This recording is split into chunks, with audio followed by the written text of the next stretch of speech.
Welcome to the Once Upon an Island podcast, number 2 on the charts, number 1 in your hearts. I'm your host, Wesley, and of course, I am joined by my cheerful co-host, Rebekah. And I say of course, like Rebekah's always going to be with us, but that's not true. Next week, we're going old school for the merge. Mary is going to do the Wednesday night podcast. Rebekah is going to do winner analysis. We're switching it up next week. Just a special 1-week event for the merge. But then after that, I'm saying this hoping it doesn't go the way of Eric, where he said the day of, R.I.P. like something happened to Eric. Moment of silence, yeah. So no, he's fine, to be clear. Next week, we're going old school. In 2 weeks, I'm not going to say the name, but we have a guest coming on. And then again, the week after, we have another guest. I don't want to say names because what if it doesn't happen? But the next 3 weeks, we got something going on. So we're looking forward to that. If it ends up falling through, we can just pretend like I'm the surprise guest. How about that? I'll just do like a Boston Rob impersonation or something. If it falls through, that should be okay. All right. Well, big news here on the channel. I thought so for like 2 weeks, there was like this sweep, Rebekah, this like AI sweep of all my videos. And I thought it was done. And then this last week, it went, nope, I'm back for revenge. AI sweep to Electric Boogaloo, the revenge. Like 10 more videos have been hit. It's like 40 plus videos now. And I'm like, I can't fix these as fast as the YouTube system's hitting them. So if for those who are wondering, because it's crazy to me how like a video from like 4 years ago can go down and like hours later, somebody's like, where'd this video go? And I'm like, what? Yeah, I know. Listen, we all have our comfort YouTube videos that we go back to. I get it. Yeah, so if you're wondering where a video disappeared to, it's simply because YouTube has copyrighted it. I'm working on fixing it. Honestly, your guys' paid patronage really keeps the channel afloat because, I'm like missing 40 plus videos like worth of work I've done. That like each video took, 4 or 5 days to make. So just that hurts. Smile through the pain.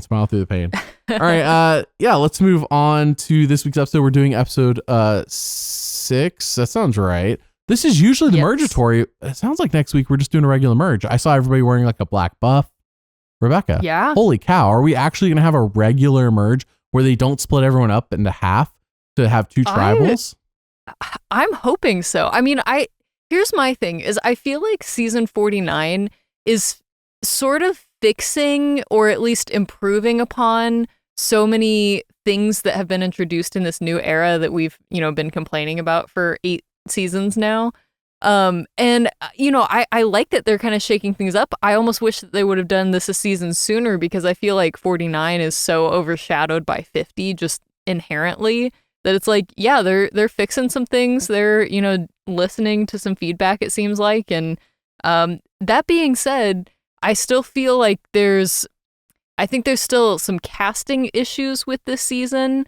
So I think that if we had a better cast and the improvements that they're making, like I would be a lot more excited about the changes that are happening. But I have high hopes for 50 because we know the cast for 50. We know there's some incredible players there. So if they keep, doing these improvements and not doing the mergatory and improving the journeys and just, doing things better, then I don't know, it gets me more hyped for 50 than I already was, which is hard to do because I was already pretty hyped. Bruh. So that's my 2 cents. How are you feeling? Bruh, no joke. As we're talking, I just see another video got hit. What the heck, man? Oh, no. I know, dude. It's insane. Like, as we're talking, I just saw a notification. Come on now, YouTube. Ooh. What did I do to hurt you? What did I do to hurt you? Well, talk to me, YouTube. Let me know. Brother. All right. So I'm sure you said some things, and I'm sure they all meant something. I was being emotionally devastated in that moment. I will say that previously you were just living with an open heart, and your heart was stabbed by YouTube. I was. Yeah. I couldn't smile through the pain like Shannon did. No. I will say that previously during Survivor, there was awesome music. I don't know if I was the only one who noticed that, but I really liked the music during that segment. So I don't know if anyone else noticed it. I was like, wow, I really like this music. If only there was a season with a theme and then they could like tailor the entire season to the theme with like awesome music. Because like the art department, the people working on that stuff like that, like art department music, like they have been, I don't want to say it, but I'm going to say it. They've been cooking, they've been cooking. Oh, you can say that. Absolutely. There are times. I think that's valid. The challenges I'm 6'7" on. A lot of production decisions I'm 6'7" on, but The music and the art Okay. department, they're always cooking. I'll give them that. So yes, I heard. Yeah. I did hear. Now I'm recollecting some of what you said. Yes, the cast 50 looks promising tonight. When it was like, okay, are we really going to say that there's a chance of MC, Sophi B, Rizgod, and Savannah going tribal? Like, obviously not. No. Because if there was, no MC's way. playing her idol, and that means that one of them's going, and it's not Rizgod. Come on now. Like, I don't buy Sophi B and Savannah missing the merge. So, like, I already knew that tribe, and that's unfortunate because the casting of 50 gave that one away. So, Yeah. all right. Yeah. So we have the yellow tribe.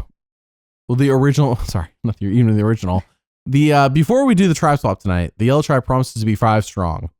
None of them got voted off tonight, so we'll see if that actually carries into the merge, because this second tribe swap, this is not. None of these tribes are going to be important moving forward. This is just a 1 episode off thing. But I prefer them to do this than to do a fake merge or do a merge and then say, hey, now we're splitting you guys up in half for the 9th season in a row. Like, come on. Yeah. Man. So I'm glad. As much as I, go ahead. Yeah, I agree. Because as much as I was like, I wish that we hadn't done a tribe swap tonight, in the sense that, like, yeah, breaking everyone up into such small groups is so pointless if it's just going to be for one night.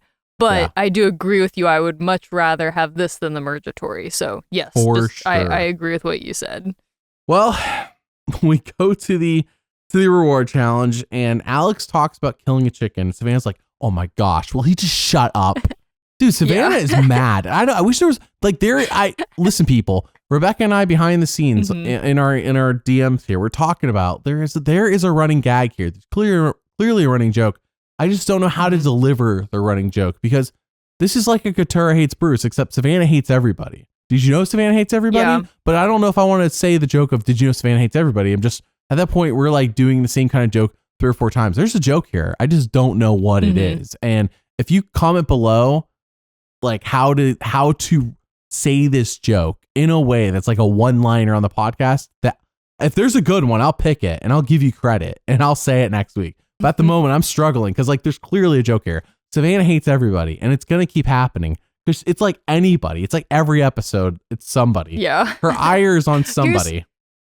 Here's my thing is, I feel like Savannah enters every situation already at an 11 already on the anger scale. She's already mad. But my issue in terms of like coming up with the joke is that she has like, she has too much self-control. Like, she's not exploding at people. Like, she's not doing a Liz where she's like screaming about Applebee's, because that was funny. That was iconic. Whereas, when it's just Savannah just like seething quietly and her confessionals are on the mat, it's like, it's still funny, but it's not like, I'm with you. I don't know what the joke is there, but there's a joke. There is a joke for sure. And if somebody tell me what to say, give me the script. What's the joke here? Because there's a joke. Savannah hates everybody. She's smiling, seething. She's seething and smiling. Seething and smiling, smiling and seething, seething and smiling. It's one or the other. She's smiling and seething constantly. There it is. It's just not, that's not funny to say. So I need a funny version of this. So I am looking for the best comment, the best one. If someone has, I'm not saying that one of you is guaranteed to win, but I am saying that if someone has the best one and I do pick it, you will get a free month of Patreon at the highest tier. That's what I am saying. Nice. But I'm not guaranteeing a winner. Like someone legitimately has to have a one. I'm like, that's it right there. I will say that and give you credit.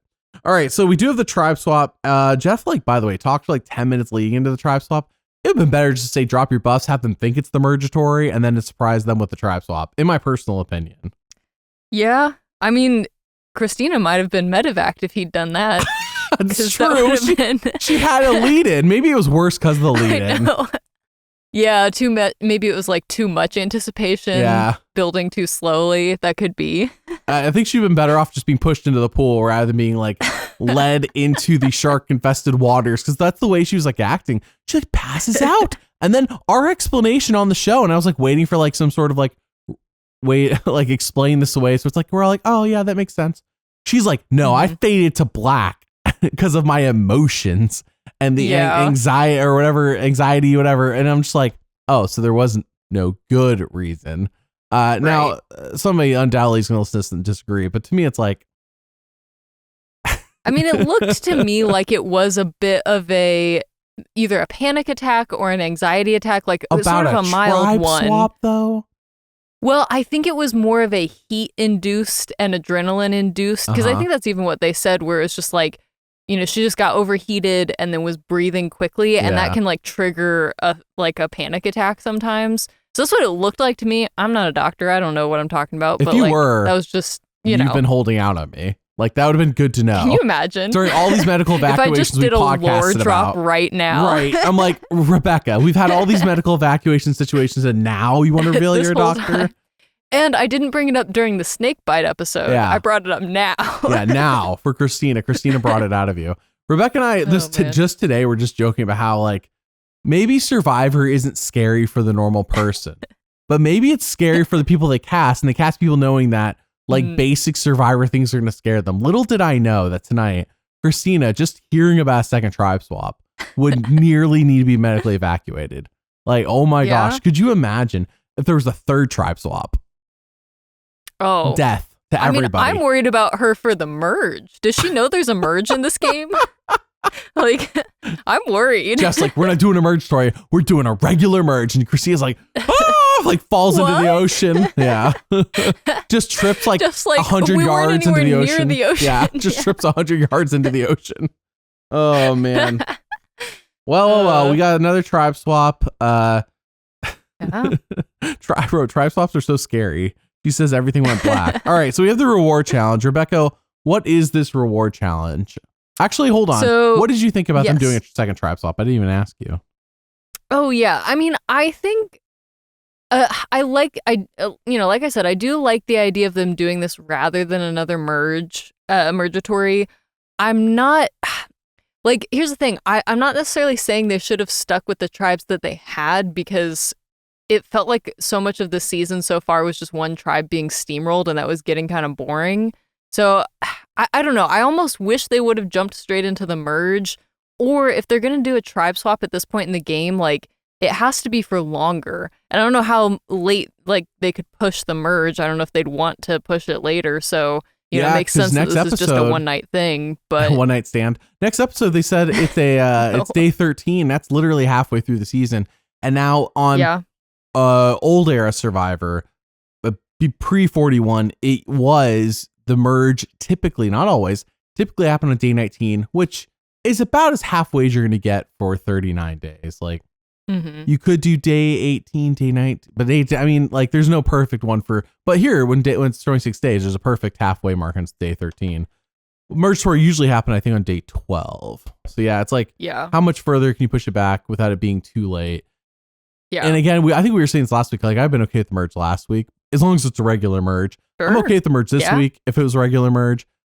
This kind of worked out, but again, it was kind of like, again, we already knew one tribe. There's no way Yellow is going to. That's Survivor's fault. Even if we didn't have season 50 spoiled, I mean, that tribe is just stacked with important characters. Goated. Yeah. Yes. There was no, I mean, they absolutely slayed their challenges. Like, yeah, there was no way they were going to go to tribal. But yeah. No, yeah, because we knew if only way they could go is if MC didn't play her idol, or I guess if Sophi B, which we learned later, use the knowledge's power on her. But why would MC even tell anybody? Like, honestly, the fact that Rizgod told everybody was a big mistake. Cancel Christmas. So yes, absolutely. All right, so what's the reward challenge, Rebekah? Okay, so for this reward challenge, they had to push a heavy cart along a bumpy track and like collect sandbags along the way to make the cart heavier. And then there was a ladder on top of the cart, so there were a couple stations along the way where one person would go up on the ladder and use a pole to knock off 2 wooden discs. And then once they got to the end, one person used one of those discs to knock some, like, I don't know, like pole pieces off of some tables. And yeah, the red tribe at one point, they, like, after the first station, I think, like the first, group of sandbags they put on, they like couldn't get their cart to move at all. And then they figured it out, but it was like, yeah, Yellow was kind of dominating this challenge, like, the whole way it seemed. So yeah, it did get a little close at the end there. Blue also had the lead, by the way, going into the tossing rings. Blue had the lead, and they blew it. Both absolutely. Challenges, they were not in the back, from what I recall, in the immunity either, and they blew it both times. Yeah. which is, kind of crazy. Is Blue cursed? I think it's a curse. It's an exhaustion. It's, whatever you want to say. But yeah, I mean, you could definitely see like at one point because Steven was throwing the disc and, he kept like running to get it. I think that he was switching off between him and Juan, but both of them just looked so exhausted by the end of this challenge. Like they could barely go get the disc and pick it up and run back, So yeah, and even like Jeff was out of breath by the end of this challenge, and he wasn't doing anything except for just commentating. Well, so, I will say for him to do his running and shouting at his age in that heat, and as I said in past podcasts, like I know it's hard to imagine, but like even though when we were there, I think they're there, and for that for Fiji, this is like the end of their summer during 49's filming, because their summer is when our winter is for those in the northern hemisphere. It's probably a little hotter, but even when we were there, when Mary and I were there this past summer, it was like 85 would be the high, and it felt hotter than that. And it was like, it felt way more drastic between the shade and not in the shade than it does where I live in America. America. Yeah. The shade here, like the difference is not stark, but there it was like, it was like you stepped out, it's like, oh my gosh, the sun. And it's like, It's only 85. It feels hotter. So I get it. And I don't even knock Jeff. Like I don't knock him at all. No, not at all. I do knock hearing a second tribe swap and yeah. Okay. So on Survivor's social media this past week, they posted an image of MC with like a caption, and MC commented on it. She's like, this is like one of the hardest things I've ever done. I'd rather run like a half marathon, talking about the journey last week. And somebody commented that in Guatemala they hiked 11 miles overnight, and I'm just like, yeah. Like their comment didn't get a lot of likes because I'm sure a lot of people don't remember Guatemala. But I was like, it's true. I was like, that's so funny. They hiked 11 miles overnight, and we're comparing that to the journey. Oh, but were they carrying sandbags the whole time? No, they were just in the Guatemalan jungle. Yeah. Overnight. They just had a map. 11 They're miles. Like, right. 11 miles. And it was a race too. They're racing against another tribe. Yeah. It wasn't casual speed. Oh man. Yeah. So anyways, not to like knock on what MC did. It's just like this, the stark comparison. It's kind of like being in the new era of Survivors, like being in the shade in Fiji, and playing in the old era of Survivors, like stepping out into the sun in Fiji. It's stark. Yeah. You can feel the difference. It doesn't seem like there should be, but you can feel it. All right. Until someone has actual heat stroke, then we can talk about it. But we haven't seen that since pre 40. Yeah, because I mean, Jeff, because he does keep talking about like, yes, I'm, how hot it is there and everything. And he said in one of the casting videos, I think it was after the immunity challenge, but he's like, oh, this would be a nice place for a vacation, but do you want to be on Survivor or whatever he said? Yeah. Just like, yeah. Actually, I will give credit. The Mauna Island is a nice place for a vacation. It really is. No joke. Nice. It was really nice. So, all right. There you go. Which is so funny because you go there and you're like, it's like, this is where we bring Americans to quote unquote survive. Oh no! Yeah, this vacation spot. And it's just like, again, the stark contrast to other locations where it's like, no, legitimately Survivor out in the middle of flipping nowhere and like establish this is our location, the middle of nowhere. Didn't they see? I forget which season this was, but didn't they like see elephants near their camp? Gabon. Multiple times, yes. Yeah. So like that's crazy. Flipping Gabon. Or when they went to Tocantins, Brazil, like that's not nowhere near a resort. And then you see them at Ponderosa and they're like sleeping in like tents and stuff, and it's like, this is legit. Right. This is real Survivor. Anyway, so not to knock on, I mean, what is the show gonna do? But to be fair, also the rewards in the new era are like a dry hot dog. Right. So. Okay, let's talk about this. Let's compare this. So the grilled cheese, chips, and what was it? Iced tea and brownies? Right. I think. This is, while it's not a wow reward, it is definitely better. And you could tell by Sophie S's reaction, who either A, had Jeff turn the cameras off on her.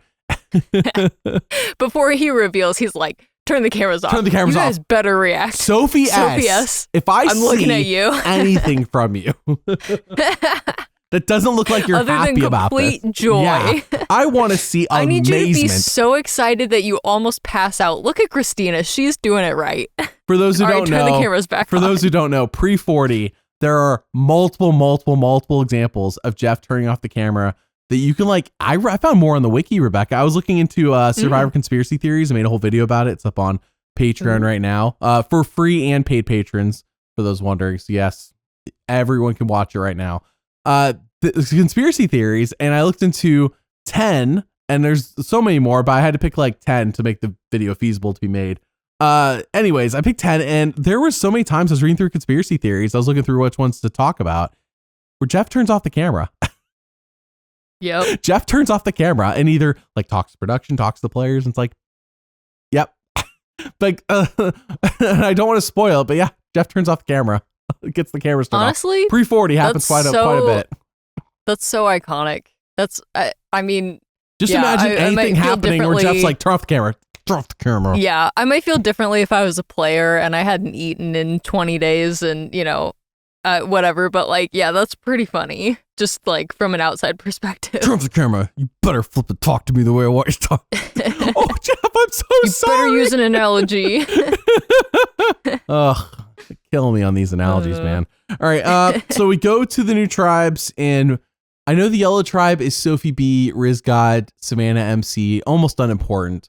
The blue tribe is Sage, Shannon, Jawan, Steven, and then the red tribe is Nate, Christina, Alex, Nate, and Sophie S. Okay, see, top of my head, I was trying to remember which ones they were. Yeah, so I had to write it down because I knew I wasn't going to remember. We go to the unimportant yellow tribe. Unimportant meaning nothing's going to happen to them. MC snitches on. Okay, so Rizgod. MC says I'm dead if we lose, but we know she's going to get an idol. MC snitches on Sage about Rizgod's idol to Rizgod. Now, what do you think about MC telling Rizgod about this, Rebekah?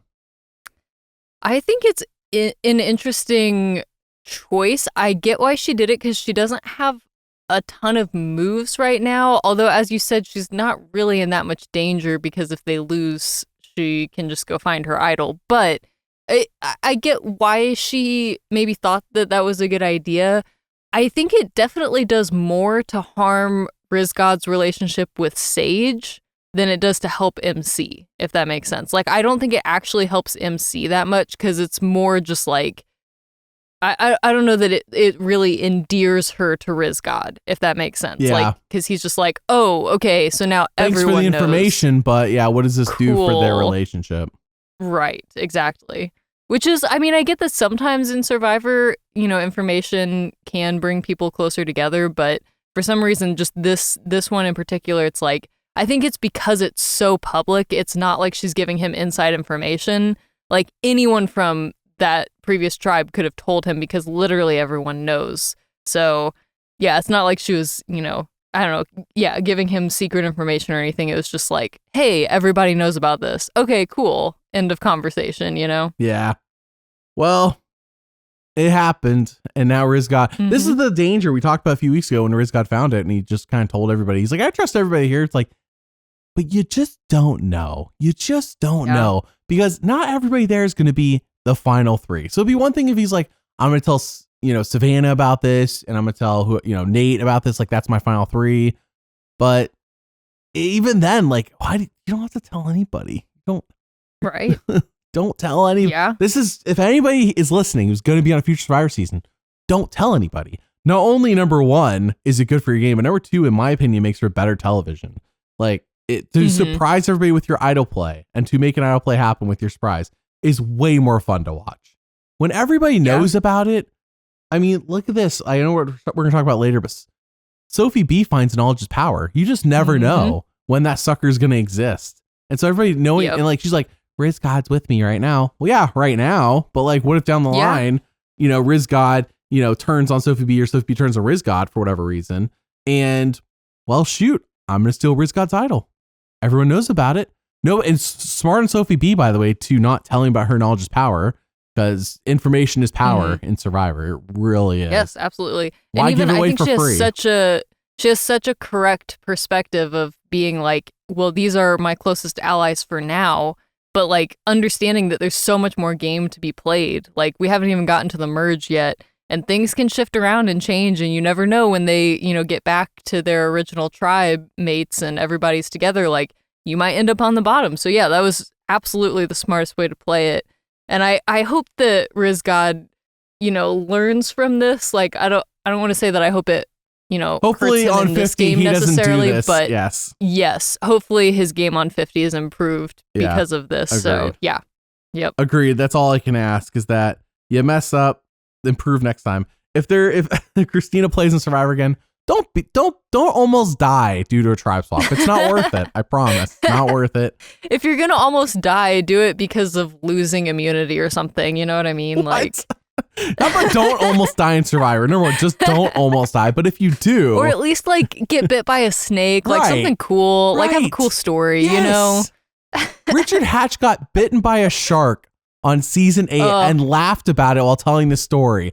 Christina was told there's a tribe swap and nearly died. Okay. All right. Is that the same moment where he like bit the shark back? Yes, he bit the shark back. He bit it back. Iconic. The shark bit him. He bit it back and then went and laughed and told everybody and showed everybody the shark bite. And people are like, what the fudge is going on? Yeah, I know. All right. Just the difference in casting, let me tell you. Okay. So we are, by the way, with the whole finding knowledge is power, I was so baffled. Because Mary's like, they're not going to find anything. MC already found, Mary and I were watching together, obviously. Mary's like, well, they're not going to find anything because MC already found it on the Yellow Tribe, the Bureau advantage. So we're like, there's nothing to be found. Yeah. But I'm like, well, then why are they showing this scene unless something's going to happen? Because they wouldn't show it if it didn't matter at all. Like I know we have time to burn, but we don't have like that much time to burn this week. Right. Not with the tribe swap and a reward challenge. Thankfully for the reward challenge, it made the episode fly by a lot faster. A much better episode in the past few weeks for sure. Golly, we need reward advantages or journeys that act as reward advantages, like that first journey we got, not the second one. So yeah, it's like I was baffled, but then okay, so I guess theoretically is there knowledge is power on every single tribe? Is that what we're saying? It's so like red and blue also have one. They didn't find it, but there was one apparently in all 3 tribes. Imagine 3 knowledge powers just flying around out there. That'd be chaos. Well, I wonder if there would be like maybe one is knowledge is power, one is like steal a vote or like an extra vote or something. No, that's nonsense. That is not equal power to knowledge. Everyone, that is unfair. It's either everyone gets knowledge is power or no one gets knowledge is power. I'm not saying it's fair, but I'm saying they've done similar things in the past with like journey rewards and different things. So like, yeah, because I mean, yes, okay. Let's just say that there's 3 knowledge's powers and that they all get found. Rizgod's done for. Does that mean, though, that like, okay, let's say Sophie uses her knowledge's power and gets Rizgod's idol. Sophie B goes, Rizgod, can I have your idol? Rizgod's like, dang. Gets his idol to Sophie B because remember, he doesn't know Sophie B has this, therefore he didn't have any reason to hand it off to somebody. Somebody then pops up and says, Sophie B, can I have your idol with my knowledge's power? That person gets it. Then somebody else goes, you who just sold from Sophie B, you sold from Rizgod, can I have your idol? That would be funny. And then Adam pops out of the bushes and tries to play Jeff's podium as an idol. Jeff, can I play that idol?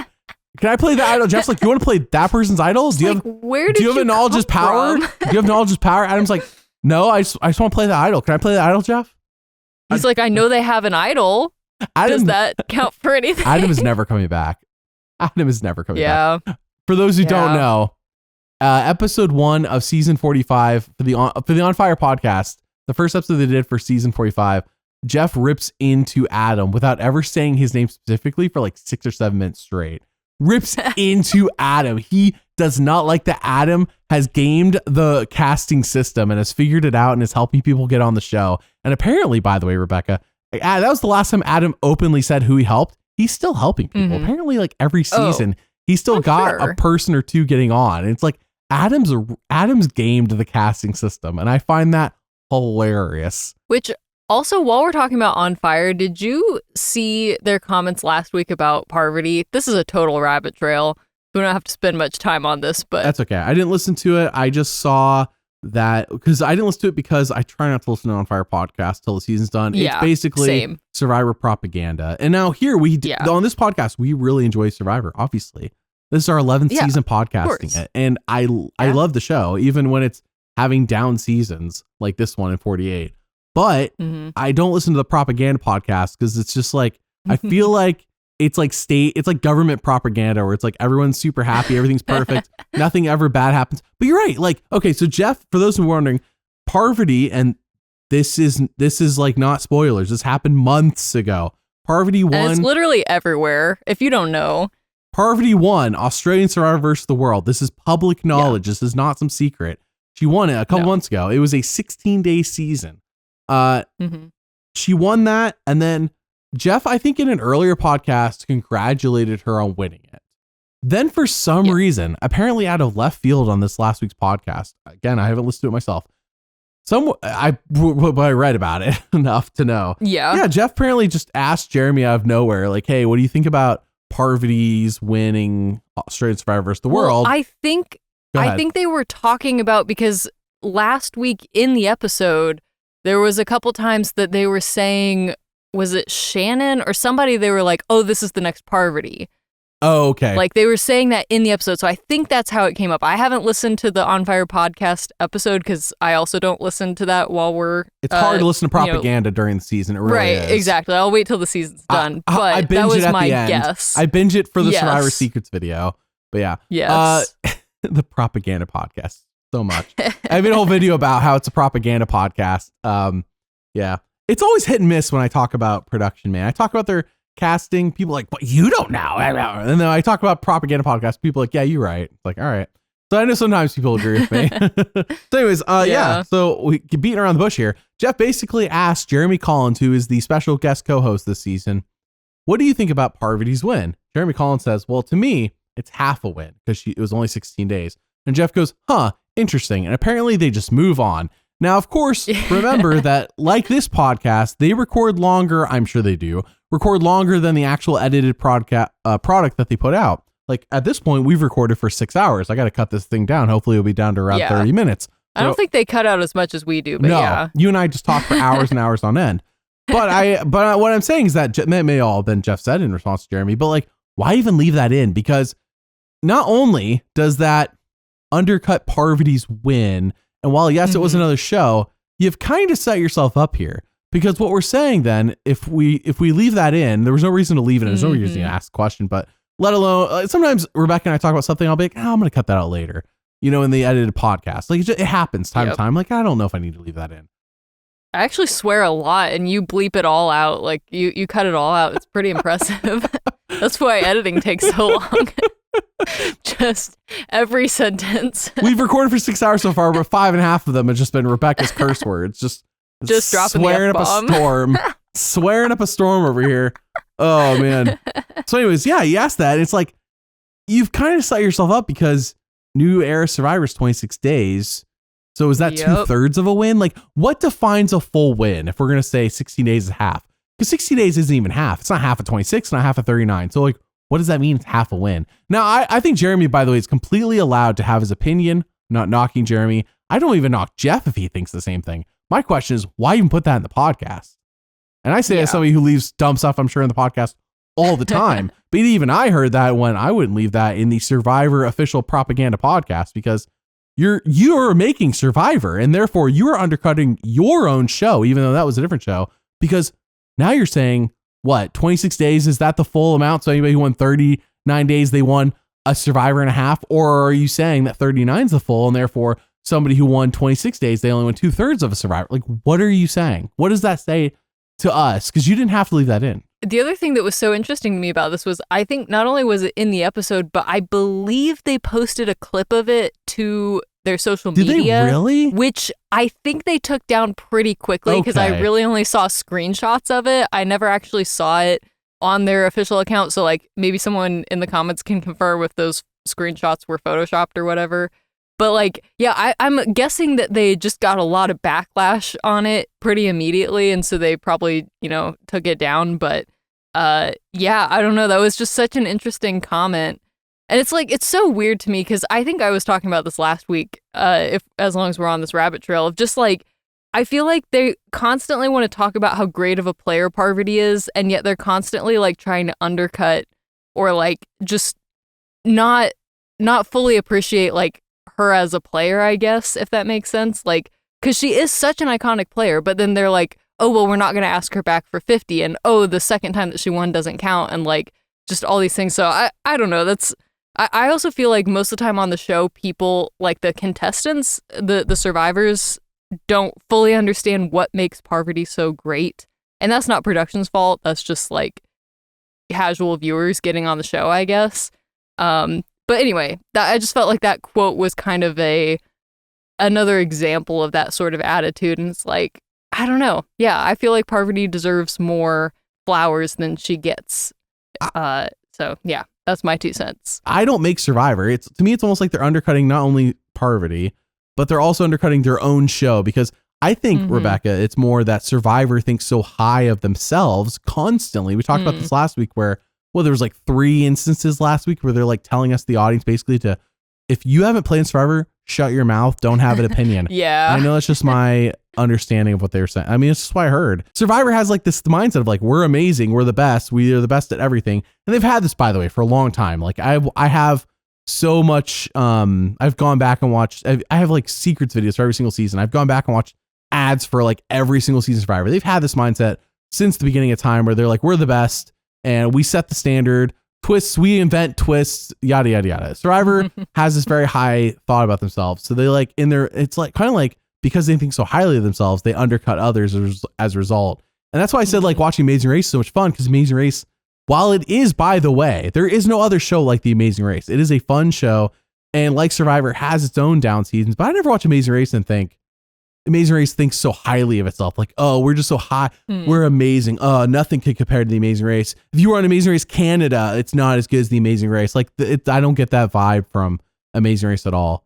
And they could be like, if you don't apply, you don't have an opinion, or, you know, like talking trash about other Amazing Race versions. But like, come on, I don't know. It's just, to me, it's like one of those like, why did you leave this in the podcast? Yeah. And I think a show like Traitors is also a good example of like a show that is so unique and different, but also like just has so much fun.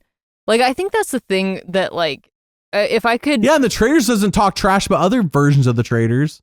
No, it doesn't. Yeah, I mean, technically the US version is like what, the 3rd or 5th version of the original show or something like that.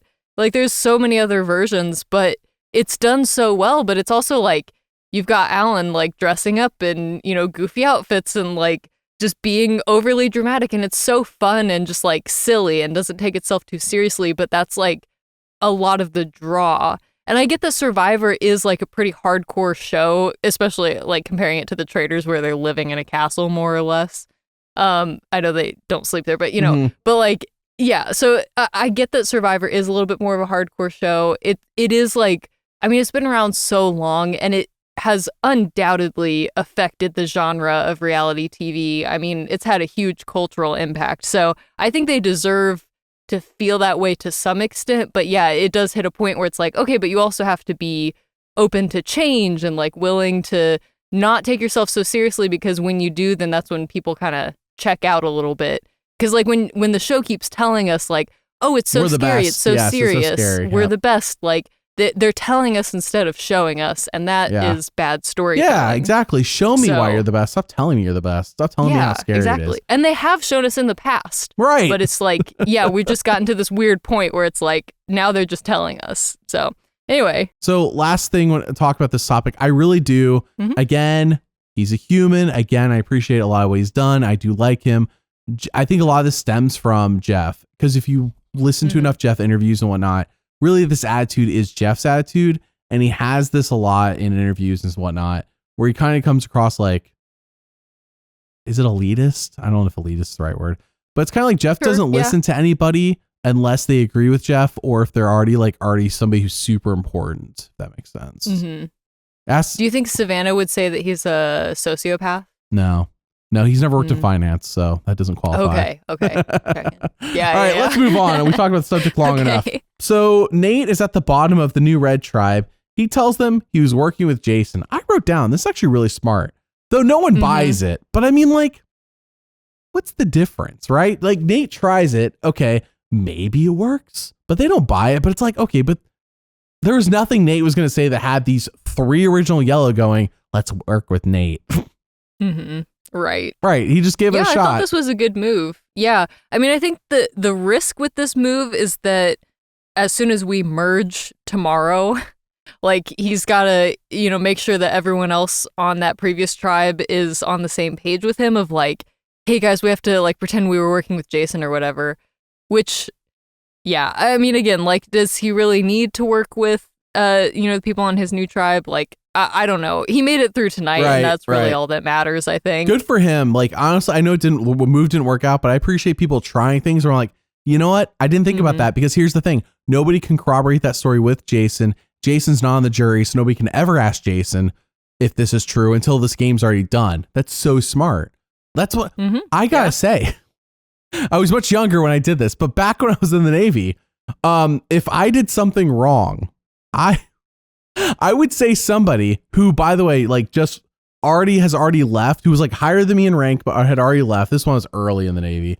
If I did something wrong, I would say, oh yeah, this person taught me to do that. And it would be somebody who's already left, who's in a completely different state or another country because they've moved bases. And let me tell you, that got me out of a lot of trouble. I would never do that now. Yeah. This is when I was much younger and I was not as concerned about lying, but I did it and it worked out very well. And all I'm saying is that is a smart strategic move. That's all I'm saying. Yeah, Jason cannot corroborate this story. He cannot, you'll never talk to him on the jury. Therefore, what's the risk? The risk is that they don't buy it. Well, whatever. You're already on the bottom anyways. What's the difference? Yeah, maybe go look in the woods. There might be a knowledge is power or something. Apparently, if you're Nate, it's like you don't have much to work with at this point, so might as well throw things at the wall, see if they stick. I'm not anti them hiding knowledge is power at every tribe or whatever. I was just confused, but like I'm not anti the idea. Like if they want to put 3 knowledge powers out there, like shoot, go for it. I'm down for that. Why not? What if they just put one out there specifically for Sophie and Savannah and Rizgod? Just for Rizgod. I know they Sophi wouldn't B do finds that it and they're like, can't. This was for Rizgod. Yeah. Yeah. So Nate tries that, doesn't work. We go to the blue tribe. The chickens escape. Not that it matters. We don't see them eat them or kill them or anything. So like they escape and they catch them, I guess. I don't really know. It doesn't really matter. Steven feels at the bottom of blue. Him and Jawan, though, like immediately connect. They're a couple of dorks. And I say that as a dork. I'm also a dork. Very aware. I'm podcast Mr. Survivor. Yes. But what I found funny is that they're big into Marvel. And I'm like, Jawan was on a tribe with Nate, who for 10 years now has worked on Marvel movies. And he doesn't even know. He's going to freak out. I don't know if he freaked out. But like, he's like, oh, you like Marvel too, Steven? Like, Nate literally worked on Marvel movies. And Jawan was on trial with him, and Jawan had no idea. Like, all Nate said is that I was a PA, remember, on Spider-Man 2 back 2004, like 20 plus years ago. Like, that, but Jawan was like, oh, it's so cool, because Jawan's big into Marvel. But we never saw Jawan and Nate have a conversation. Jawan's like, you work on them still? Like, you work on Marvel? Nothing like that. And it's like, it's so funny to me because Nate's clearly hiding that. Just if Nate gets to Final Tribal, that's going to be his big bombshell. He's like, you guys didn't know this whole time. Jawan, I never told you this. I've been producing Marvel movies. Jawan, what's your favorite? Like, you've got my vote. Jawan's like, he's like, Jawan, what's your favorite Marvel movie? Jawan drops his favorite. He's like, I worked on that one. Jawan's like, what? No. What? Also, I live in LA, Nate, as a video editor. Could I work with you? And Nate's like, I'll call you. If you vote for me to win, then I'll call you. The classic. Yep. I'll call you. Don't need to call me. I'll call you. All right. So that happens. Yeah. Let's move on. Okay. So Christina talks to Sophie S. And she says, well, we're going to vote for Nate, but we need to give him a name just in case he wants to play Shot in the Dark. So I'm going to say you. And like, Christina, what the flip are you doing here, dude? Why would you say that to Sophie S? This is such a classic blunder. Like, we've seen this so many times. Christina almost dies at the challenge from hearing there's a tribe swap. I know it was also hot. She almost dies from hearing there's a tribe swap. And then Like, did that affect her brain? Why would you tell Sophie S this? If anything, you tell them like, hey, I'll tell Nate, or you guys tell Nate to vote me for if he plays a shot in the dark. Like, but really the better plan, honestly, is for let's all get together and trick Nate into thinking that there is a crack in this alliance, and the crack is voting me. Like, you don't say somebody else in this situation, or even better, you just don't say any names at all. Yes, I think that's the better move, because I you get definitely that don't it's say like somebody else. Risky to put your own name out there, because then if there's a shot in the dark or whatever, like, you could be in trouble. But yeah, you say like, okay, well, you don't throw a name out. If you're Christina, you say, well, let's ask him what name he wants to put out there, and then it's not on you. Then whatever name he says, it's like, okay, well, I at least wasn't the person to throw out one of, someone in my alliance. But I think this is just such a classic blunder that we've seen so many times, because I think what happens is people get so comfortable. Like, Christina feels so comfortable in her relationship with Sophie that she's like, oh, well, I can just, we can just put your name out there, but I know you're safe. So like, this isn't going to stress you out. But then obviously, like, when you hear your name thrown out by someone that you're in an alliance with, that's going to stress you out. So like, I understand Sophie's reaction to this too, but I don't know. It's just the classic thing in Survivor is just people getting too comfortable with their position and like making such a basic mistake like this. So, I mean, yeah, obviously it wasn't like a huge influence tonight, but like that, I think that crack is going to carry well into the merge. So yeah, Christina might be in trouble once we get post-merge. Big mistake, Christina. You should have canceled Christmas. All right. So we go over to the tribe that's actually going to go to tribal, and therefore this is, while that what we saw there is important in terms of Christina and Sophie S having a crack between them. We go over to the blue tribe, and Shannon's like, I have lucky girl syndrome. And it's just like, this is the downfall. I mean, we've been setting it up for a couple episodes, and I am glad Sage and Shannon end up on the same tribe. But this is definitely the downfall episode for Shannon. Like, everything they can do, they're doing. Sage says, oh, now Shannon's acting different again. Every tribe swap, Shannon acts different. I'm a little disappointed, Rebekah, that Shannon didn't make the merge, because I want to see what her fourth act was going to be. Ooh. What was she going to do when they all merge? What was her new act going to be? Yeah, that's a great question. I don't know. She's going to like morph into the merge, like the higher version of herself, whatever that means.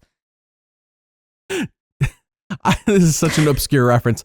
For those who watch old Digimon, I don't know if Digimon still does this. I haven't watched Digimon since the 90s. In Digimon, Rebekah, for perspective, okay, Pokemon, they evolve their Pokemon, but it's like at certain levels. Yeah. That's how it works in the games, at least. I didn't really watch the anime. For sure. They evolve, like you reach level 30 or level 15, you evolve, level 30, you evolve. Depends on the Pokemon. It's a one-time thing. They evolve, that's it. Digimon, they would Digivolve in every single fight, and then they would go back to their original like little cutesy forms when the fight was done.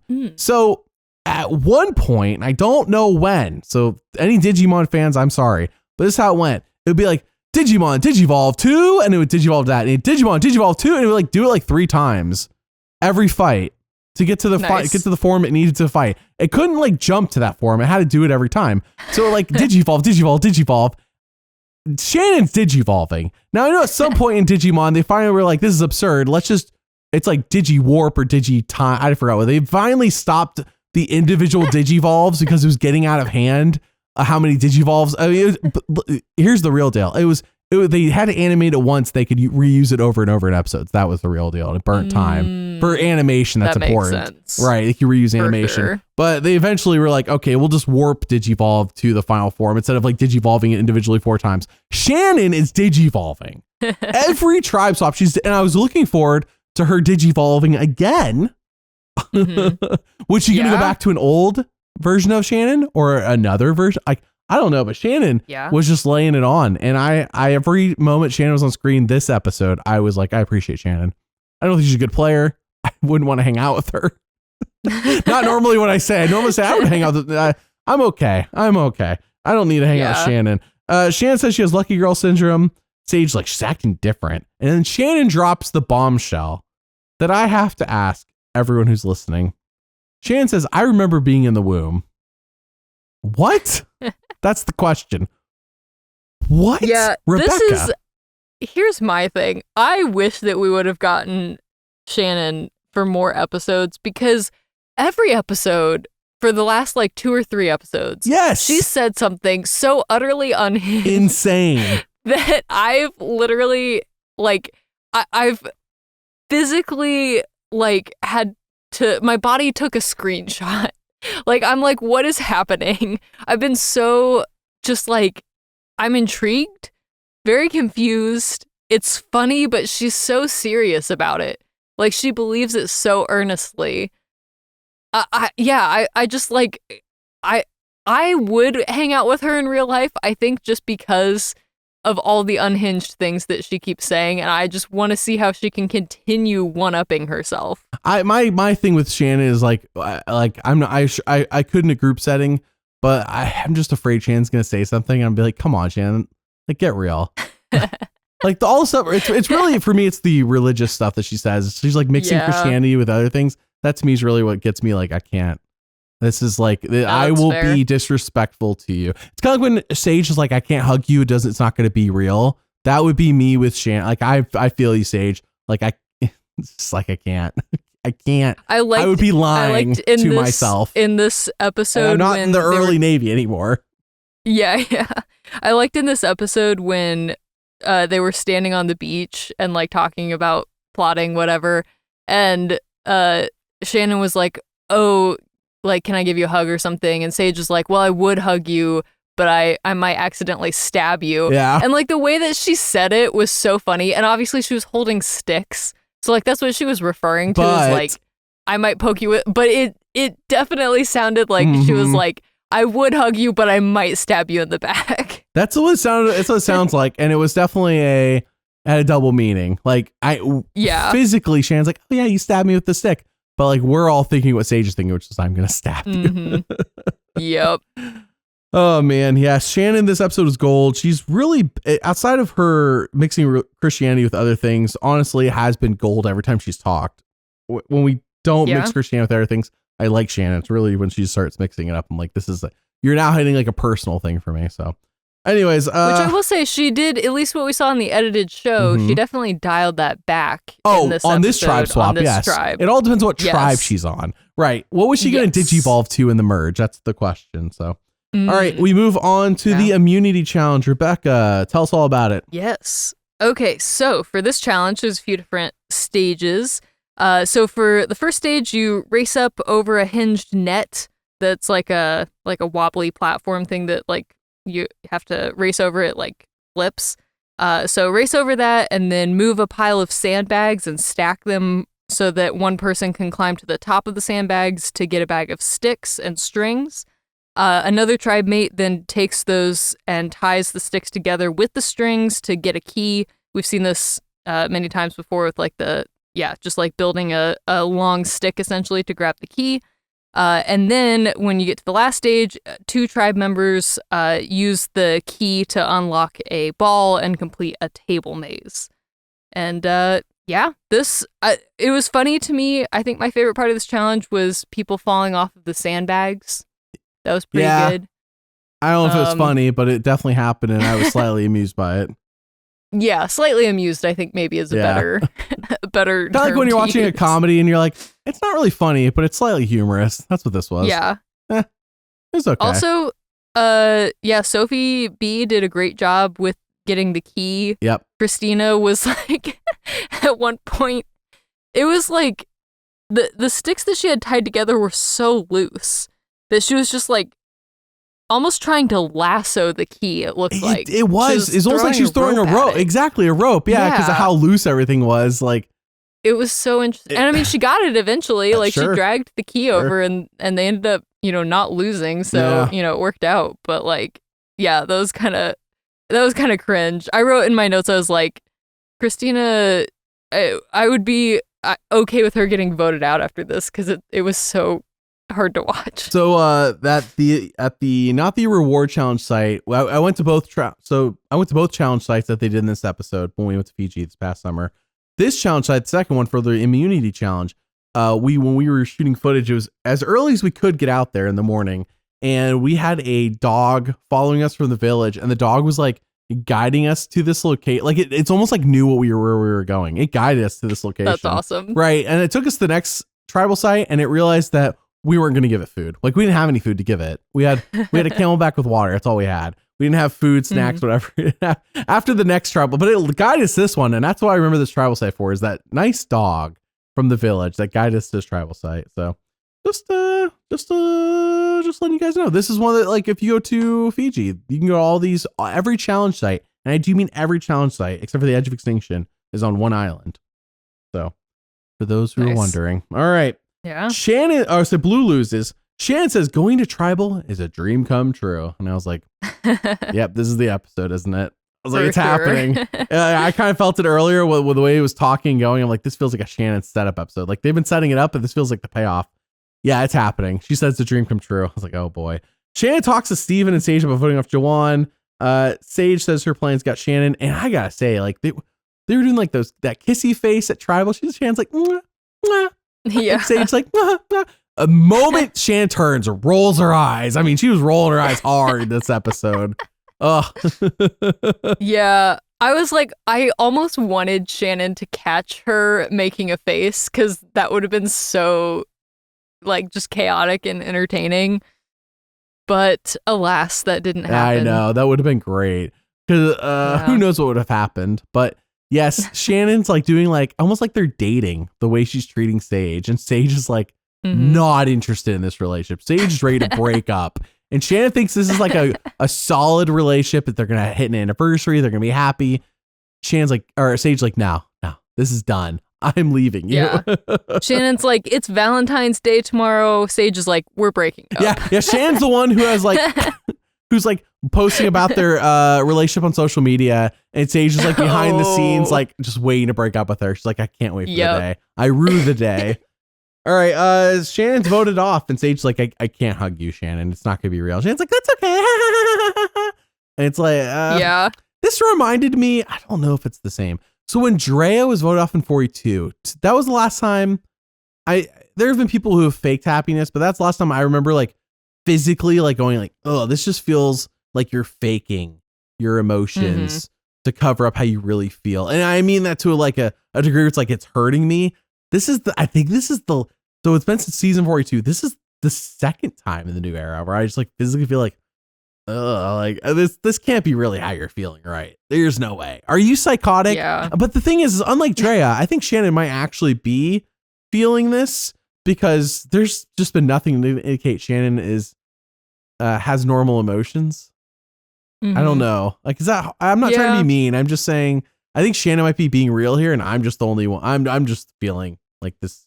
I mean, no. I definitely see what you're saying. I think, like, to some extent, Shannon is definitely the type of person that I think she at least really wants to believe that everything, like, happens for a reason. Everything is awesome. I think she's really, the Lego movie. Everything is cool when you're part of a team.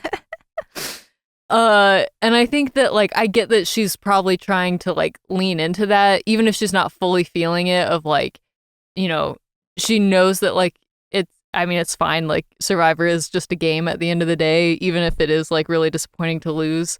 So I get it. But also, yeah, she was really overdoing it. Like, and I think she was kind of maybe masking a little bit, which I'm not saying, I don't know, maybe I would react the same way in that situation. Like, it is kind of overwhelming. You never know how you're going to react. But yeah, it was definitely a lot. Yeah. Well, let me all know in the comments, was she being real, or did it feel the same to y'all? Because it just felt a little bit like, I think she's faking it. But at the same time, like, I don't know. She's kind of been like this all season. Maybe she's not. Yeah. All right. So she gets voted off next week. We actually get a merge. It feels like the real merge, because everybody has like their buffs already. They all have black buffs, which I do like the black. It's been a little while since we've done black, I think, for the merge. I am hoping that this is it. Like, we merge and there is no more splitting people up and then doing double tribals or whatever. If we do a double tribal, it's only because everybody went to tribal and voted off 2 people, not because we split everybody up into half and then had half vote off one and other half vote off the other. There's no need for that nonsense. So, all right, I am looking forward to the merge next week. Again, Mary will be joining us next week, but Mary is doing winter analysis with us tomorrow. All right, what's new on Patreon? As I mentioned earlier, your guys' paid patronage, it really means a lot because of the 40 plus videos. I think I fixed 5 so far, Rebekah. Like, I cannot keep up with Wow. YouTube's pace. I know. I know. I can't keep up with their pace. The amount of videos. So your guys' paid patrons really means a lot. I said the conspiracies video is on Patreon right now for all free and paid patrons. Sometimes I do drop videos on there for free patrons, but 95% of the videos are for paid patrons. They pick them and they get early access because they're supporting the channel. Q's videos on there, along with quite a few. I would say probably 10 videos that are unreleased on YouTube or on Patreon right now. I do appreciate it. It really does make the channel happen. Notice how we don't have sponsorships in these podcasts. And if we ever do, I will put this out there. If we ever get a sponsorship for the podcast, we will make the podcast ad-free. No ads, just the sponsorship, which you are free to skip over when it happens. Skip over it and enjoy no ad podcast. Hopefully one day it'll happen, right? All right, let's move on to winner analysis. Rebekah, we're doing our top 3 today, but tomorrow Mary and I will be doing, are we doing to 11 now? I think it's 11.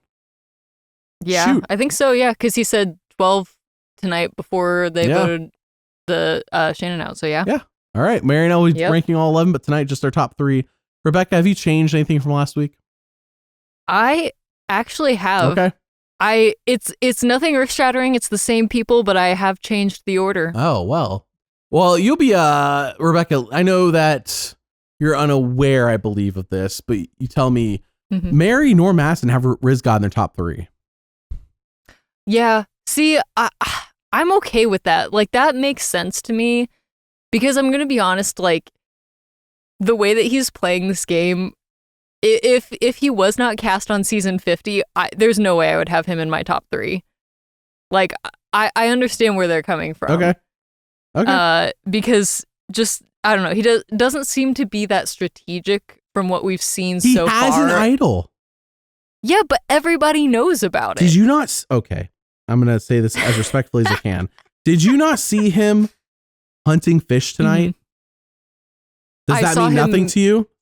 Trip and fall into the ocean. I said, Rebekah, now let's recall, okay? Yeah, we're all happy right now. Let's roll back the tapes. Yeah, put on our Shannon happy face. Ha ha ha ha ha ha ha ha ha ha. How dare you? Third eye. How dare you not respect the Rizgod? All right, what's your 3? What's your top 3 in order? So my top 3 in order. Number 3 is Rizgod, so he is still in my top 3. Number 2 is Savannah. My number 1 is Sophi B. I talked about it last week about possibly moving her up. And I think at this point, I'm just like, I feel like we're being faked out with the fact that Savannah and Rizgod are on season 50. And especially like, you know, I know we've talked about the whole tribe thing and Savannah's, you know, on a tribe with no other winners. So like, that's, you know, there's a possibility that she does win the season. I will just say, based on the edit of this season, I feel like Sophi B is getting such a strong edit. She's got an underdog story. We've seen her now be strategic and like she's found this advantage and hasn't told even her closest alliance members yet because we aren't in a merge yet. Mm-hmm. I feel like she's just in such an incredible position going into the merge. She has a lot of allies. I think she's going to be in a great spot. Again, yeah, if she gets to final tribal, like what an underdog story that she has just in the game alone. Not even talking about things outside the game. So I don't know. I mean, I could be wildly off here, but I just feel like she's gotten such a positive edit. And I think even more than Savannah has at this point. Because Savannah she hasn't done much yet. Like she's gotten mad at Juwan, which I assume is going to pay off later when he gets voted out. But just from what we've seen so far, I'm liking Sophi B. I feel comfortable putting her at number 1. So we'll see what happens in the merge. But right now, I feel really good about her position in the game. So your top 3 again were in order? Rizgod number 3, Savannah number 2, Sophi number 1. Wow. Okay. I will agree that and maybe I should be more critical of the Rizgod because I have Savannah 1, Rizgod 2, Sophi B number 3 as I have had for a couple weeks now. Yeah. I guess you're right. Like at the moment, it is. If we look at the fact that have how the, it's just talking about every week. We already know Savannah's on tribe with no other winners on 50, and Rizgod is, and it's like that alone tells me Rizgod's probably not winning. So I probably should look at who actually could be the winner if it isn't Savannah. And you're right, Sophi B probably is the most likely candidate at the moment based on everything we've seen. Like, I run through the rest of the cast in my mind and it's like, all right, who's the upset, right? So Savannah loses, but also we talked about earlier, like Savannah is like raging mad, but she contains it so well. It's almost like Savannah is doing what Russell Hantz should have done, which is rage, be your Russell Hantz crazy self, but don't let anyone else be aware of it. He's incapable of that. Like, if his YouTube channel has proved anything to me, is that no matter how much older / potentially, I don't know if he got more mature, potentially more mature he could have gotten, he has yet to show that he can keep it to himself. Savannah keeps it to herself. And for that might actually save her, and nobody ever knows Savannah is raging against them. She keeps it so well hidden. Hopefully one day she cracks so we have some good Survivor television. Like you were talking about earlier, like give me an iconic I'm pissed moment kind of. But yeah, I probably should move Rizgod down. He's number 2 for right now, but I'll reconsider because at the moment it does feel like, okay, who's the winner? And if it's not Savannah, because Savannah is being set up as kind of like an evil, villainous monster player, well, who's the person that survives the monster movie and wins, right? If Savannah's the monster, she's the horror movie. The horror movie, I mean, I haven't watched a lot of horror movies, but my general understanding is that the monster doesn't win. The monster ends up getting killed at the end of them, but it's always like the 1, maybe 2 teenagers who survive. I haven't watched a lot of horror movies. Have you, Rebekah? I mean, I've seen some. I don't know that I would say I've seen a lot of them. Have you ever seen one where the monster wins at the end of the horror movie? Because remember, episode 1 says, this is a horror movie. That's how it's set up the whole season as. Yeah. I've definitely seen some movies or like Netflix miniseries where it doesn't necessarily have a happy ending. Right. So it's sort of like an everybody loses type situation. I don't know if that's what we're going for here. But I do think, to your point, I think that the most common trope, if you will, is, yeah, there's like 1 or 2 survivors and a lot of casualties along the way, but ultimately the monster is defeated in the end. Right. And eventually there's a legacy sequel and those characters that survived come back or whatever. But yes, exactly. Yeah. So those who are really into horror movies, comment below, like, I believe it's more common. And let's be real. Survivor's going to pick whatever the most common version of this. They're not going to go for the obscure, like, we're doing the obscure horror movie. Like, I believe it's most common that the monster loses / gets killed at the end of the horror movie. So Savannah's our monster because, let's be frank, through 7 episodes, who else is it? It's not Shannon. Shannon was never a monster. But I mean, like, who else is being set up as a quote unquote monster? I mean, Savannah. I would say, like, Savannah, honestly, I think you could make a pitch for Jawan being the monster, which, like, LOL, because him being a monster is like stealing her bag and water bottle on accident. So, like, you know, kind of whatever. But that is kind of the way that the show is framing it. Like, that's what's making Savannah rage is, you know, Jawan being a little bit of a doofus on accident. He's not a monster, no. No, he's angry. But that's how the show's kind of framing it. No, he's angry in the monster. She's the monster. Savannah's the monster. She's the horror movie. Whatever. So in most horror movies, that's how it ends. So it's like, okay, does Savannah lose? Let's say Savannah gets 2nd place and they just really like Savannah, or Savannah gets 3rd place, whatever. She's like a Joe, where it's like Joe didn't even get 2nd and they loved him that much. Maybe that's how they feel about Savannah. Joe's coming back for 48. For 50. Maybe Savannah's come back for 50 because they just loved her so much, even though she didn't win. It's very possible. It's very possible. So Savannah right now is number 1. The merge is going to reveal a lot next week. Yes. Who is going to get focused? I don't think anybody got skunked this week, top of my head. I was looking out for Sophie. Yeah, Sophia's got probably her most content so far. Yeah, she was heavily featured. I was like, oh, there's 2 Sophies in this game. Yeah, it was funny. Also, I got thrown out. She's like, I want to be the, as she basically said, I want to be the main Sophie. Forget the other Sophie. Like, oh. They haven't even been on the same tribe together yet. I was waiting for bad news. I have bad news about which You're Sophie not going to like the edit. Is the most important of the 2. Also, I believe Alex and Nate have the same last name. I think their last names are Moore. Moore. Oh, you're right. I'd never noticed that before. That's so funny. Bruh. What? And this is not modern casting. Why does Survivor do this? There's so many people. And like, that's so like, it was that like that last name just hitting? Was it hitting for the casting department, you know, during casting season this past year? I don't know. I have no idea. Are they related? Can you imagine? Could you imagine? Oh, and that's the big reveal. They both live in LA. They both work in the film industry. Dude, nepotism's real, bro. That's all I'm saying. No, actually, Alex, I think, lives in Washington, D.C. Oh, sorry. Doesn't he work in Sorry, politics? I got in my head that Jawan had the last name of Moore for a second because I was wanting to set up a narrative that there's nepotism, and I was really wanting that joke to happen. No, you're right. Alex is not living in L.A. Yeah. No, he does not work the film industry as far as I'm aware. So they could still be related, though. They could be like cousins or something. Yeah, that's true. You just never know. All right. You don't have to live in the same state as your cousins. That's our top 3 analysis. Yeah, Rizgod's important, but I probably should move him down. I'll consider that. Tomorrow when I talk with Mary, keep a lookout. I'm considering this because you're right. If I don't have the knowledge of Rizgod being on 50, the fact of Rizgod on 50 just tells me he probably doesn't win because it'd be so strange to put 2 winners on Tribe and then have another Tribe with no winners. Not that that's unheard of, but it, look at All-Stars, but like, am I really comparing season 8? If our most apt comparisons Game Changers, and I know I've read the comments. Natalie Anderson is supposed to be on Game Changers, but she got but they didn't have a backup winner. They didn't have they still went ahead with an uneven Tribes. Like they could have dropped another winner if they. That's all I'm saying. The Survivor can do something they chose not to. They can, and they still ran with uneven Tribes. Yeah, hear me out on this. Okay. What if this season Savannah and Rizgod tie? They both win. Like, it's impossible. The third person would vote for a winner. Yeah. But then the third person votes for both of them. Come on, Rebekah. All right. Like, I'm not even entertaining that. That's my pitch. I'm going to stick to it. Okay, that's fine. We can move on. Okay. Brother. All right, let's move on to trivia question of the week. All right, Rebekah, what's the score right now? Who's winning? Are we tied? I think we're tied. Okay. So, yeah, this is tough. We are tied. Good. And, yeah, I hope my question this week is a little bit more challenging. I hope it's not. I hope it's easy and I can crush it. But yeah, we'll see. We'll see what happens. All right, give me your question first then. Give me your hard, tough question. All right, so your question this week is, who holds the record for the most failed elimination votes in a single season? Fail. Meaning that the person that they voted for did not go home.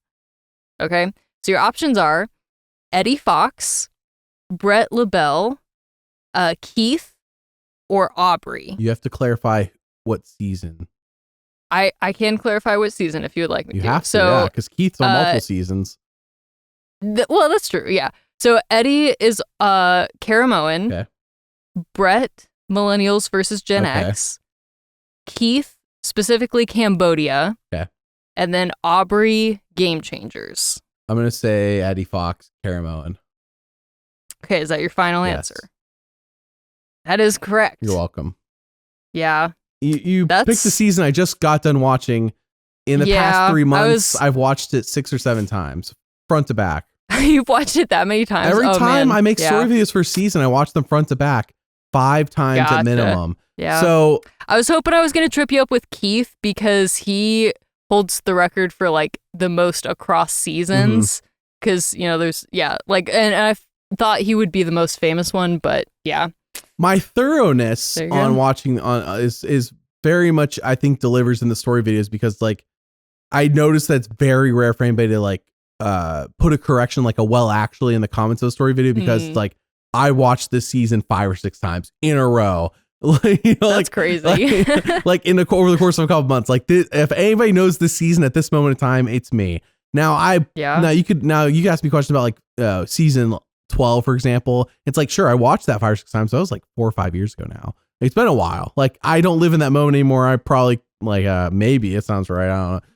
But at the same time, but like I just watched 26. So if you ask me a question about 29, I haven't watched that one 5 or 6 times yet. I'm about to, but I haven't yet. If you ask about Blood versus Water, it is true, Rebekah. The rumors are true. Oh, so I asked Mary today because I was coming with the trivia question for you, Rebekah, and I'll tell you what that is here in a second. I was asking Mary, I'm like, all right, Mary, just tell me anything you know about Survivor. Anything. And I'll make a question out of it for Rebekah. Mary's like, oh, okay. And this is unironic. It's not a joke. Mary said Sierra voted out her mom. And I'm like, that's awesome. I'm like, okay, I'm not sure. Yeah, ask me a question about that. Yeah. I said, okay. I was like, I'm not sure if I can make a question out of that because I feel like Rebekah's going to know any answer to the answer to any question that come up for that. I'm like, tell me something else you know about Survivor. And she's like, I don't know. Mary's watched That's every season awesome. except for 2, by the way. I think, or But like 3. to be fair, maybe 3. that is one of the most memorable parts of Survivor. They brought it up so many times. Like, fair enough. I get where she's coming from. Mary's just like she to give her, to be fair, she was tired at the moment. Like, we had just put our child down to bed. So like, and it was right before Survivor started tonight. And she was like a bit tired. I'm not like saying Mary doesn't know anything else. It's just funny because that's all she said. I'm like, okay, anything else? She's like, no. And I'm like, I was like, at this point, it was like a challenge to me to see what else Mary knew about Survivor. That's so funny. I was like, can you name a season? She's like, Pearl Islands. I'm like, all right, name a player. She said Rupert. I'm like, okay, I can go with that question. So Rebekah, your question is, in what episode of Pearl Islands was Rupert voted off? Your options are A, episode 10, B, episode 11, C, episode 12, or D, episode 13. This is a really good question because it's been a while since I've seen the season. I know he stuck around for a while because he did become a fan favorite, and I think he was on the jury this season. Yes. He at minimum made it to episode 10. That's why I put 10, 11, 12, 13. He's definitely on the jury. Oh, sure. Yeah. Sure. Okay.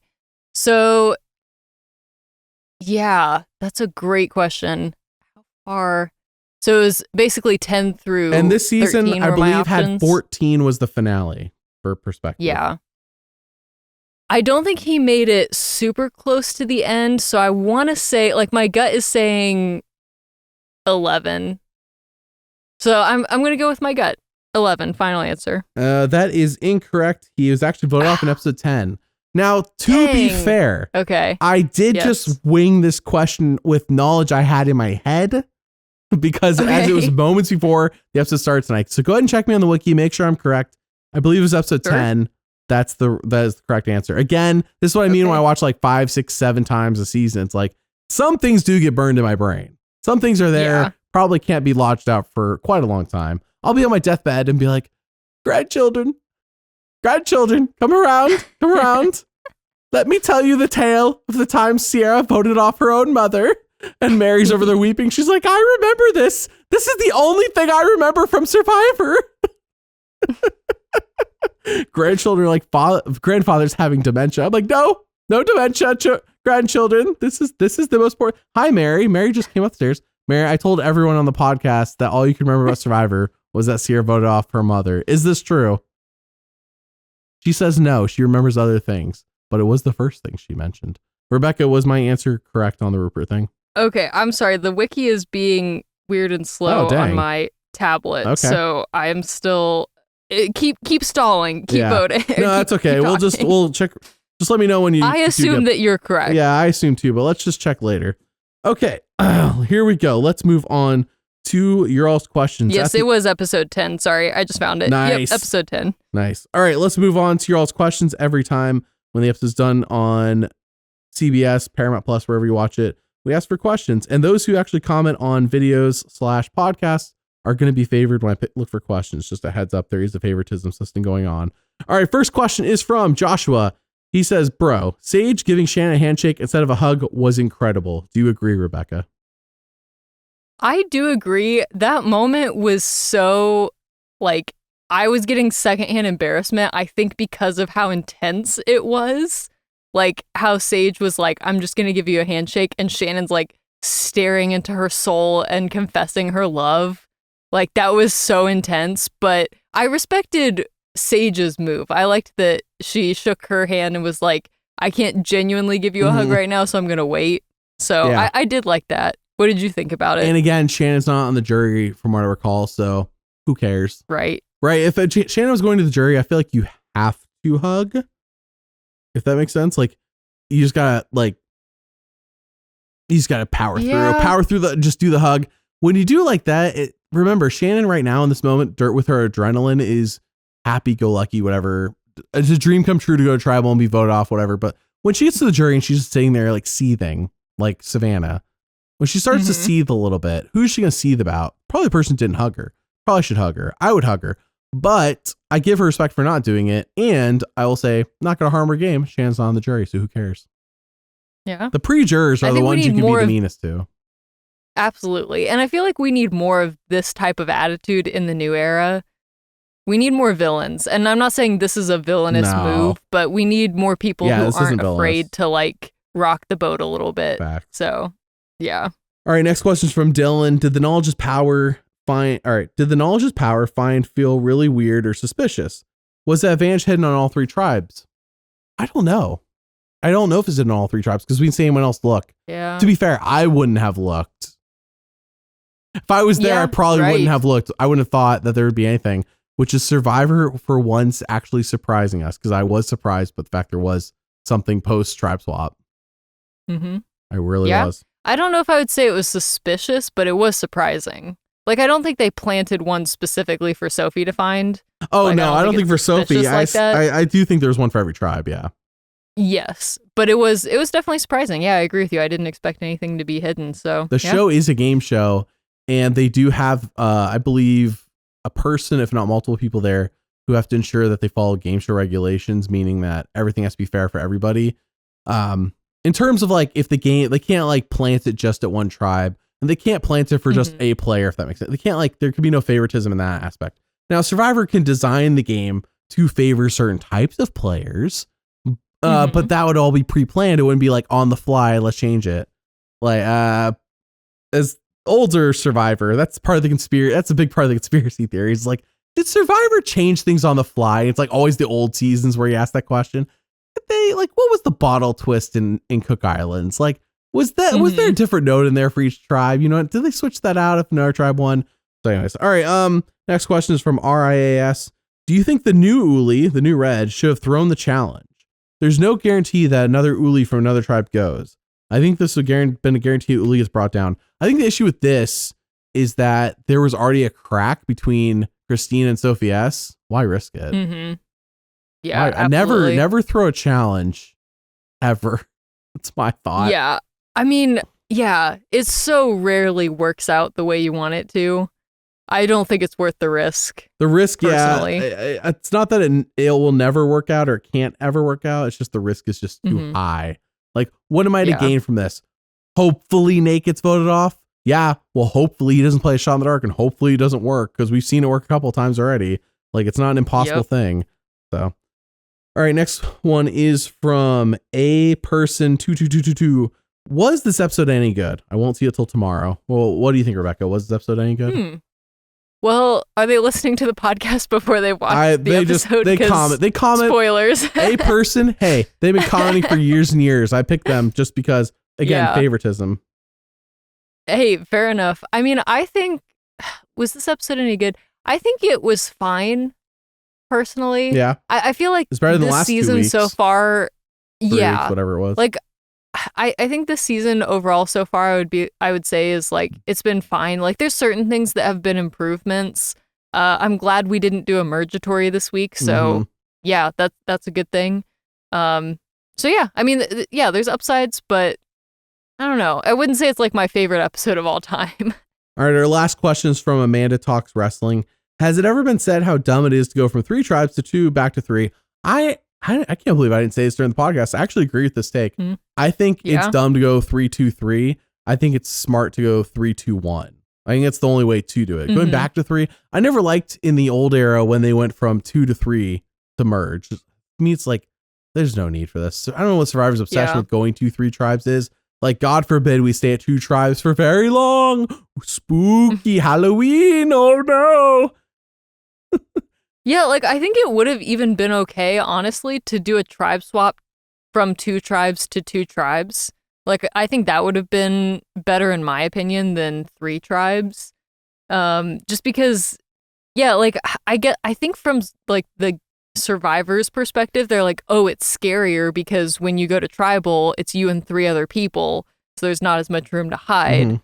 But also, the flip side of that is that, like, again, it's only like a 1-day tribe. So it's like you're not really building relationships or like anything that's going to affect the merge, you know, at least as much as like the previous tribes have. So it's interesting, but I think, I mean, I definitely agree. I almost would have rather seen either 3-2-1 or going from the 2 tribes, doing a tribe swap to 2 different tribes. Like, I think that could have been cool. but I don't know. I didn't hate it, I wouldn't say, but it could have been better. All right, Rebekah. Well, we're at the end of the podcast. That means time for our special new section that we've been doing this season, where we focus on movie stories, different stories from Survivor stories. But Survivor, in reality, is a story. And in reality, it's like a movie. Every season is its own story. Every season, kind of like its own film, or maybe its own mini series. So, Rebekah, what movie are you reviewing for us today? So today I will be reviewing a Marvel movie. What? Get Juwan in here. I know, get Juwan in here. So I'm reviewing Into the Spider-Verse, which is an animated movie that came out, I don't know, a few years ago at this point. 2018, okay, yeah. And it's one of those movies, I will say, I like superhero movies. I like certain superhero movies, not all of them. But I think the best superhero movies aren't like the superhero is almost an extended part of the story. The main heart of the story is always following a character. It's very human driven. And I think this movie really encapsulates that. The main character is Miles Morales, and we are going through this journey with him as he becomes Spider-Man, but there's also so much that he deals with his relationship with his parents, specifically his dad, his uncle as well, and just some different like family dynamics going on there. And then, Miles is pretty young. I think he's like in high school when this movie is taking place. So we're kind of seeing him like grow up and figure out like who he's going to be. And of course they're using like him becoming Spider-Man sort of as an analogy for that. But yeah, it's a great movie. It's so beautiful. The art in it is so gorgeous. Oh my gosh, yeah. It's so beautiful. They do it in a style that is very reminiscent of like comic books. So it's 2D animated and there's a lot of really cool like textures and different things. I will say I saw this movie in theaters back when it came out, and it did take me a second watching it on the big theater screen for my eyes to adjust to the art style. And I did notice just watching it like on my TV, it didn't take that much to adjust. So I think, if you're not seeing it in a theater, it's a little easier to watch. But even still, like once you get used to it, it's just so gorgeous and so beautiful. And specifically in this movie, the soundtrack is so good, and they use music and different motifs to help tell the story. And the sound, like the songs that were made for the movie are great, but specifically the score, like there's just certain themes that are woven throughout the movie, and he even incorporate them into the songs. And there's like this one specific moment towards the end, which I'm not going to say because if you haven't seen it, but if you have seen it, you know what I'm talking about. There's one specific moment at the end that's like super important for Miles' character, and just the music and the way that they incorporate the score is just so beautiful. And if you have seen this movie, there is a video on YouTube that I would recommend watching. It's by the YouTube channel Sideways, and it's called The Sound of the Spider-Verse. It's only like a 13-minute video, but he really delves into like the motifs of the music in the movie, and why those moments hit so hard is because of the music. So if you're interested, I definitely recommend checking that out. So I recommend this movie. It is rated PG. For the most part, I think it's pretty family friendly. Yeah, it does get a little intense. There's a couple like intense moments, like I would say maybe 2. So, if you have young kids that, get frightened with stuff, like maybe don't show it to them until they're older, but it's really great. And it's something that, I think adults will even enjoy it as well. Like it, just because the artistry of it is so great.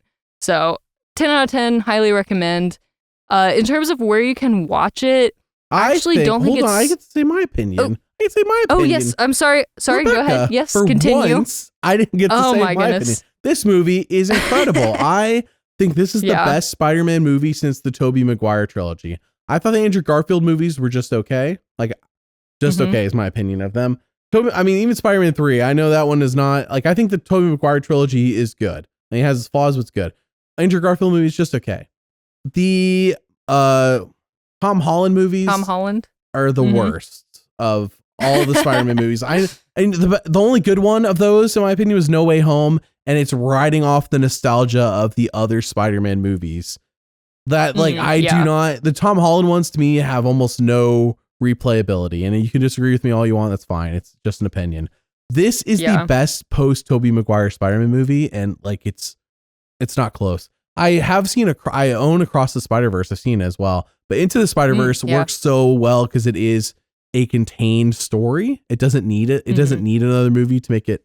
Whereas Across the Spider-Verse is the sequel to this, and there is a planned third movie, and Across the Spider-Verse does kind of cliffhang into the third movie. So I don't quite know if it's going to be like a Back to the Future Part 2 and 3 where it's like, oh, that was well worth it, or Pirates of the Caribbean where they filmed 2 and 3 back to back. You know what I mean? Like planned 2 and 3 being the way it is. But in this case, like this movie is self-contained and it is so good. Like the animation, but at the same time, the movie is like for kids and adults. It rides that line so well. A movie that can ride that line really well is like timeless. This movie is incredible. And I am not generally into animated movies, but this one, the animation was so well done. The humor is on point. The drama's on point. It is a great movie. It's definitely a movie when my kid gets old enough to show them to her. Probably, I would say 7 and up. I don't know below that. Below that seems it could fair. definitely. I'm not saying that kids can't watch it, but I am saying that I think the ideal age is probably 7 and up, frankly. Yeah. There's a couple of like, without giving any spoilers, there's a couple of like character deaths or like perilous situations. And obviously it is rated PG, so there's no like blood or anything graphic at all. But it is like, it might be kind of intense for young kids who, you know, get emotionally invested in characters. Correct. But yeah, it's a great movie. I honestly would probably take it a step further and say that this is my favorite Spider-Man movie out of all of them. Wow. Okay. That's not to say I don't enjoy some of the other ones. How do you rank the other trilogies? Real fast. Tobey Maguire, Andrew Garfield, which I know is only 2 movies, and Tom Holland. Okay. I have to confess, the Tobey Maguire, I'm honestly not even sure that I've seen all of them. So just keep that in mind that may influence some of this. But I will say, I have to say the Andrew Garfield ones are my favorite. I'm not saying that they're the best. I'm saying that they're my favorite just because of like the age that I was when I watched those and like just everything going on culturally at that time was like so iconic. So those are my favorite. And then I'd probably put Tom Holland second, honestly. And again, not necessarily because I think those movies are the best, but just like I was so into the MCU when those movies were coming out that it was like, those were, I think, more important to me personally than the Tobey Maguire ones.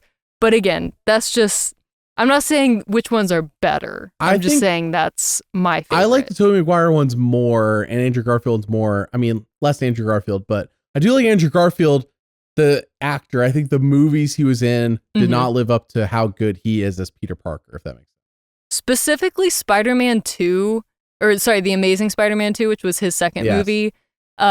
The writing is so crazy on that movie. Yeah.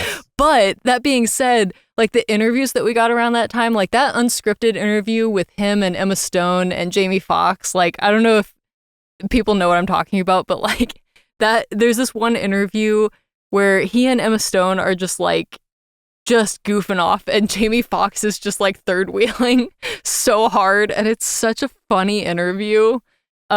If you haven't watched it, I highly recommend. But anyway, so I think just like, again, I'm not saying that like the movies were the best, but just culturally and like where I was when I watched them, like I had such a great time watching those movies that I would rank them higher. But so in terms of Into the Spider-Verse, where you can watch it, I don't think it's streaming anywhere for free right now, which I did. As far as we know. Yeah, because I think it was recently on Disney Plus, but then I've looked just now and it's not there anymore. But I would say, like, honestly, this movie is worth renting or honestly even owning. So like, you can buy it for like, I think $7 on Amazon right now. Shoot, dude. Yeah, you can buy it cheap. It's worth $7. Like, it's so worth it. You can rent it on Prime for $4, but at that point, you might as well just buy it, honestly. Just buy it, yeah. It's you're going to like it. Like, I have not heard a single person watch the movie and be like, that sucked. I've never heard anyone say about this movie. Yeah. So that's my movie review for the week. Nice. Highly recommend. It's a great movie. Preview for next week. Mary and I are going to be doing probably one of the most R-rated movies I think I'll ever review on this channel. Oh, I'll tell you afterwards, Rebekah. I'm intrigued. I'll tell you afterwards, but nice. Yeah, okay, sounds good. Mary and I are going to review that next week. Okay, well, with that is it for this podcast. Tomorrow we'll be doing winner analysis, Mary and I, and the next Wednesday, of course, we're switching up. We're going old school. Mary on Wednesday, Rebekah on Thursday, winner analysis. All right, well, we thank you all for listening, and we'll see you all next time. Bye. Bye.